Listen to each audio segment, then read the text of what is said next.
Bonjour à tous, bon, j'espère que vous allez bien. J'ai une petite pensée, une grosse pensée même pour tous ceux qui ont eu la tempête avec les grêles. On en a fait partie. Bon, ça a fait beaucoup de dégâts, mais j'ai surtout une pensée pour tous ces agriculteurs qui ont perdu quand même énormément. Moi, j'ai perdu plus de la moitié de mon potager, mais bon, je me dis ça va, c'est que le potager. Voilà. Mais bon, pour les agriculteurs, c'est pas pareil. Donc voilà, j'ai une petite pensée pour eux. J'espère que ça va s'arranger. Voilà. Là, je vais vous faire une autre partie. Ce sera la quatrième partie, si je ne me trompe pas. Voilà. J'en ai encore à faire, hein, voilà. Mais bon, là, je fais la quatrième partie.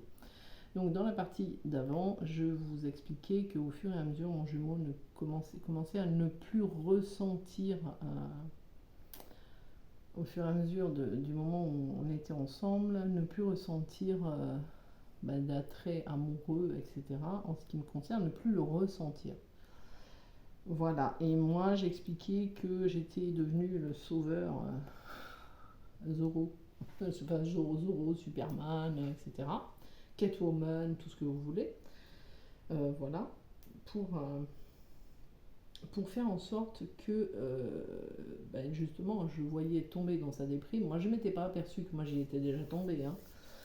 Mais voilà, au fur et à mesure que je le voyais tomber, moi j'ai essayé en tout cas de toujours lui occuper toutes ses journées. Donc j'expliquais ça. Dans la partie là, alors je me rappelle plus si j'avais parlé qu'on avait déménagé ensemble, mais en tout cas, c'est dans cette phase-là qu'à un moment, on a décidé d'emménager dans une maison qu'on a louée ensemble. Il me disait que le fait d'être dans cette maison où on vivait, où j'avais vécu moi avec mon ex-mari et nos enfants, et la maison était un peu une maison en carton, vous savez, ces maisons neuves qui ont été construites il n'y a pas très longtemps, et puis quand on va aux toilettes, la surface de l'ensemble de la maison l'entend. C'est un peu ça les murs en carton. Voilà. Du coup, alors il y avait aussi quelque chose dans cette maison, c'est qu'il y avait un gardien. Voilà. Pas un gardien d'immeuble, hein. Un esprit gardien de la maison qui n'acceptait pas tout le monde. Voilà, donc c'était très difficile. Dans cette maison, quand même, il y a eu énormément de manifestations physiques. Je sais pas si un jour j'en parlerai pas, tiens. Des manifestations physiques que l'on peut avoir dans certains lieux, pourquoi pas, ça peut être intéressant. On verra bien. Là, on va rester sur le sujet. Donc, quand on a emménagé ensemble, vraiment dans notre maison à nous, c'est là que une a fait une vidéo. Alors, j'ai plus le titre de la vidéo. C'est Perle, donc je pense que vous suivez Perle. Voilà, elle en a parlé. Que nos jumeaux avaient l'attitude de ce qu'ils étaient quand quand ils sont avec nous, de ce qu'ils étaient avant de nous connaître. Et donc, effectivement, moi, mon jumeau, alors j'ai déjà pris quelques notes, hein, ça évite, voilà, comme ça au moins je peux faire une vidéo sensée. Euh, Mon jumeau, lui, il était célibataire avant, et donc, en étant avec moi, il avait cette attitude de célibataire. Et je pense que j'en ai déjà fait référence où j'expliquais que je lui disais toujours, mais toi, tu es un célibataire en couple, mais ça n'est pas possible puisqu'on est en couple, tu ne peux pas avoir ce rôle de célibataire. Parce que mon jumeau avait vraiment, en étant avec moi, ce rôle de célibataire. Il s'était vraiment mis en tant que célibataire dans cette relation et c'est dur, hein. Ah, j'ai de l'empathie pour ceux qui le vivent parce que franchement, c'est la cata. Bref.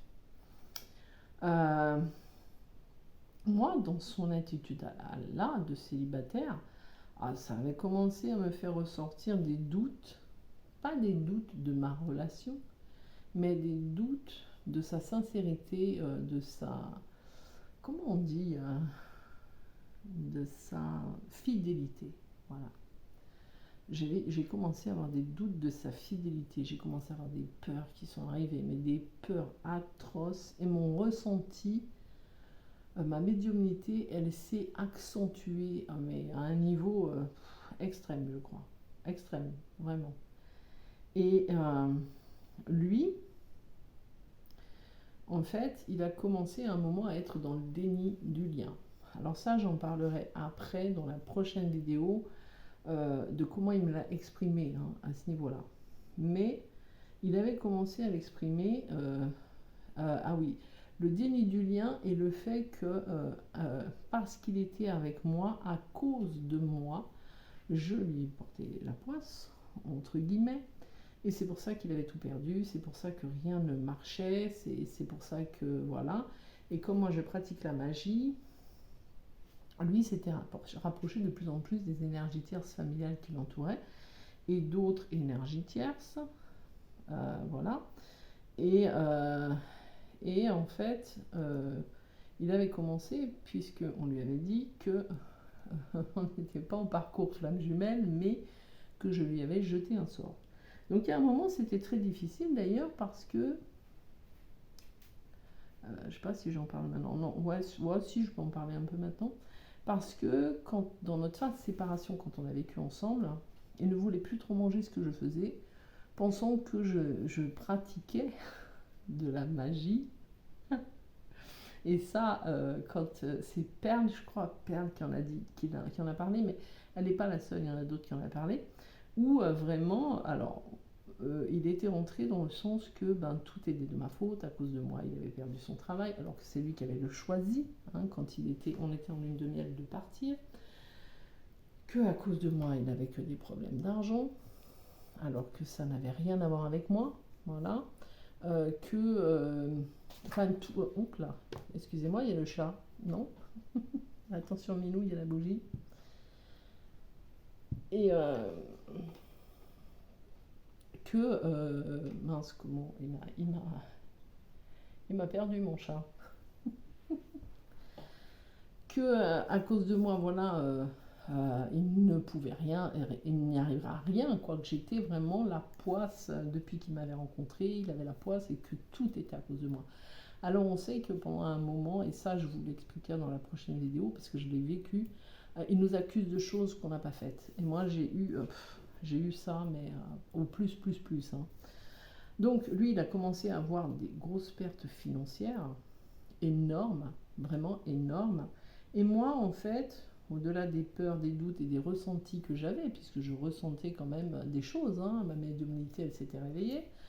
Donc je ressentais quand il parlait avec d'autres personnes, quand il y avait des complots qui se faisaient contre moi, et c'était réel, hein, j'ai pas inventé les choses, hein, vous savez, vous qui l'avez vécu, ce que nous on voit et on le vit en conscience, nous. Et là, moi j'ai pris la posture du sauveur, encore plus que dans l'étape précédente. C'est-à-dire que là, j'ai commencé à être dans le sens de lui montrer en fait toutes les imperfections que je voyais, toutes les failles que je voyais, tous les mensonges que je voyais de toutes les énergies tierces qui l'entouraient. Je lui disais, mais tu te rends pas compte, tout ce qu'elles disent sur toi, tout ce qui est là, tout. Et je lui montrais, hein, parce que en général, quand on me parlait de ça, c'était par message. Quand on me disait des choses sur lui, c'était par message. Donc je lui montrais tout ça. Mais ce qu'il y avait de très étrange, c'est que même si je lui montrais des écrits, non, c'était pas vrai. Non, c'était pas vrai. Pourtant, je pouvais lui montrer des échanges que j'avais avec d'autres personnes, qui étaient très amies avec lui, qui me disaient surtout ne reste pas, tu vas voir, de toute façon il va t'amener le bordel, etc. Et quand je lui montrais ça, non, c'est pas vrai.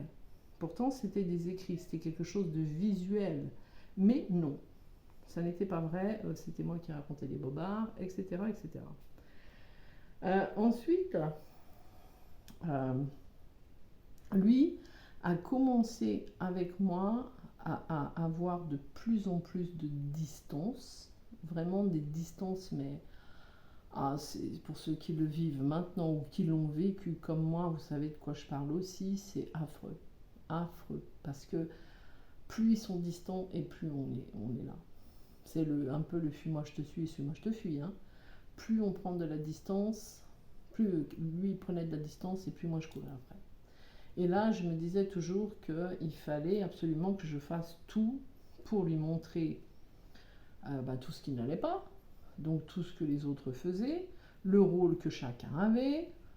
Et là, j'étais vraiment dans le fait de lui montrer toutes les failles, en fait, des personnes qui l'entouraient, mais aussi de son attitude à lui. Je passais beaucoup aussi de temps à tout faire pour qu'il y ait le calme dans la maison, puisque nous on vivait avec mes enfants. Je passais mon temps à faire en sorte que mes enfants ne parlent pas trop fort, ne crient pas, ne fassent pas de bruit. Je lui trouvais toutes les excuses du monde. Ah, ça a été affreux. Avec le recul, hein, sur le coup, c'était affreux pour moi quand même. Sur le coup, c'était affreux pour moi parce qu'il y a des fois, c'était des moments très très difficiles, très très difficiles. Et après avoir été le sauveur, là, je suis passée dans la posture de la victime. Alors moi, j'ai commencé à me victimiser beaucoup, à me dire, mais j'ai ça, mais pourquoi j'ai ci, mais pourquoi j'ai là, pourquoi je vis ça, pourquoi ci, pourquoi là, et ça n'arrêtait plus. En fait, c'était en boucle. Et plus lui prenait de la distance, plus moi, je voulais lui montrer les failles, je voulais lui montrer les choses, plus j'y allais. Alors là, j'étais attaquante, vas-y, je courais après, je faisais ci, je faisais là. J'avais toujours pas compris, puisqu'on n'avait pas encore eu la première séparation. Je me rendais compte qu'elle arrivait par contre. Je me suis dit là c'est bon, je vais droit dans le mur, parce que je me rendais compte que je subissais beaucoup, que je supportais beaucoup, que j'en pouvais plus, que j'étais à bout. Et je me disais de plus en plus que je préférais être seule. Voilà. Je vais le noter parce que...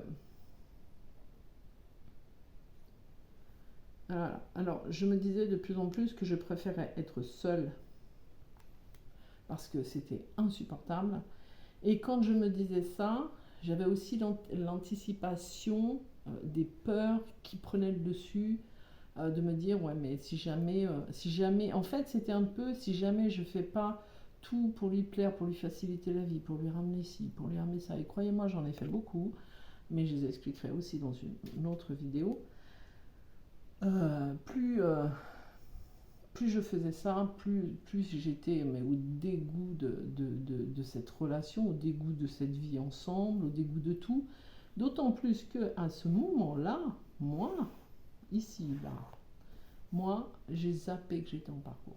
Là, ici, là, moi, j'ai zappé que pendant un an. Pendant un an, j'ai zappé, donc dans cette période-là, j'ai zappé que j'étais en parcours flamme jumelle. J'ai vraiment zappé. Et c'est un jour, parce que par rapport à mes enfants, qu'on est allé une fois, on était sortis, lui et moi, dans un magasin qu'on aime bien. Et là, j'arrêtais pas. Moi, je demandais toujours à mes guides, mais montrez-moi ce qui va pas, montrez-moi ci, montrez-moi là. Mes guides m'avaient très très bien guidée, puisque un jour, ils m'ont montré ma première trahison. Ils m'ont montré que lui avait recontacté une de ses ex dans lesquelles il lui disait des mots qu'il ne me disait plus à moi depuis un moment. Alors croyez-moi, là j'ai douillé ma race. Mais quand je dis douiller ma race, c'est pas, je parle vraiment en conséquence. Il s'est passé quelque chose à ce moment-là chez moi de très très bizarre. Comme si je prenais des éclairs dans le corps. Vraiment des éclairs dans le corps et dans la tête. Et je voyais toujours s'entrelacer et ça me déclenchait des éclairs de peine, mais je ne sais même pas comment l'exprimer en fait, hormis des éclairs. Je voyais de l'énergétique s'entrelacer ici et là, et ça me faisait des montées en bas, et en même temps ça me faisait des déchirures atroces. Et cette première trahison, quand je l'ai vécue, dès que je l'ai vue, parce que j'ai été très bien guidée avec ma médiumnité. Vous pensez bien que quand on est médium, non seulement quand on l'est pas, on a les ressentis et on tombe, l'univers se charge bien de nous montrer les choses.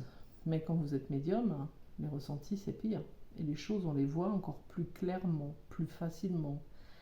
Et là, moi j'avais découvert plein de choses. Tous ces codes de trucs...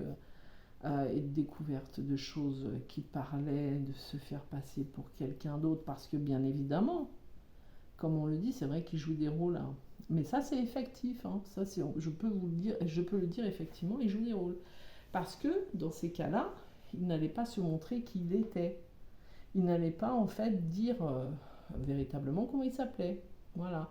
Il laissait la personne dans le doute en s'inventant une vie. Voilà. Et moi, quand j'ai vu ça, ça m'a déchiré. Et ça m'a tellement fait mal et tellement fait souffrir que ce moment-là, quand je l'ai découvert, déjà, quand je lui ai dit que je l'avais découvert, il m'a dit qu'effectivement c'était vrai. Alors là, quand il m'a dit ça, oh, terrible. Quand il a avoué les choses, terrible. J'ai hurlé, mais hurlé tout ce que je pouvais. Et à ce moment-là, j'avais qu'une envie. Alors c'est bizarre cette chose, je ne sais pas si vous avez vécu ça. C'est pour ça que je raconte ça, pour ceux qui vivent ça, qui comprennent que oui, ça fait partie des choses, puisque même moi-même je l'ai vécu. J'avais qu'une envie, c'est en fait de m'arracher la peau.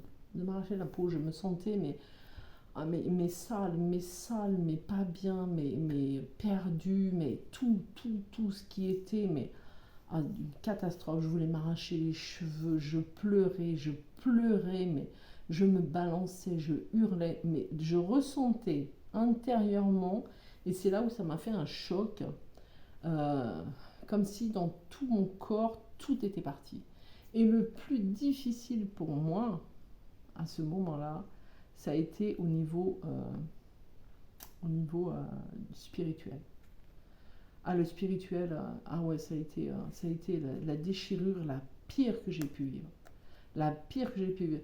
Je me suis demandé un petit peu ce que ça représentait, comment on pouvait l'analyser, comment on pouvait y mettre des mots, parce que c'est comme s'il y avait eu vous savez, on est connecté à notre spirituel, on est connecté à notre âme quand on est dans la lune de miel, et là, à ce moment-là, ça a fait le clash, et c'est comme si ça s'était déchiré.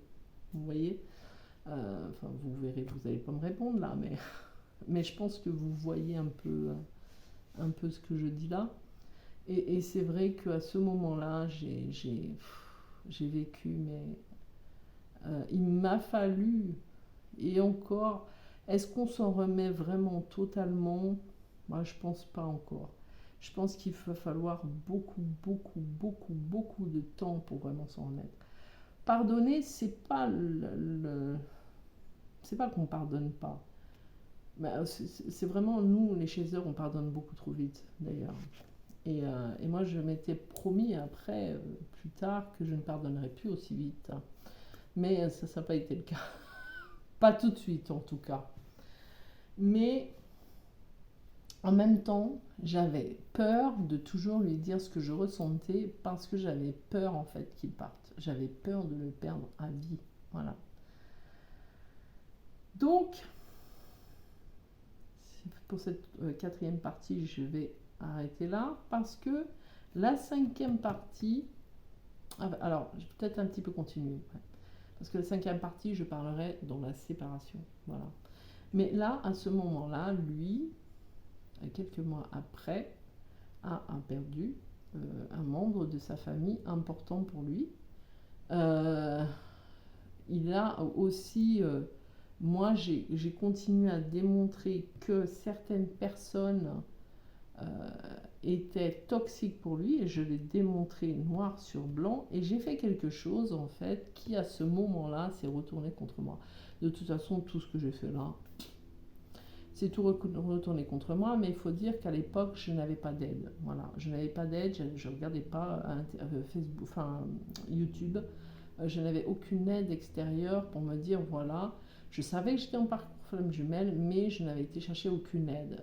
Pendant, alors disons, 2 ans, j'ai cheminé seule. Voilà, seule pendant 2 ans. Même si j'avais eu parlé une fois avec une flamme jumelle, ça n'avait rien à voir. C'est que derrière, j'ai jamais eu le suivi, j'ai jamais eu tout ça, puisque moi j'ai vécu avec lui et je me disais, bah c'est bon.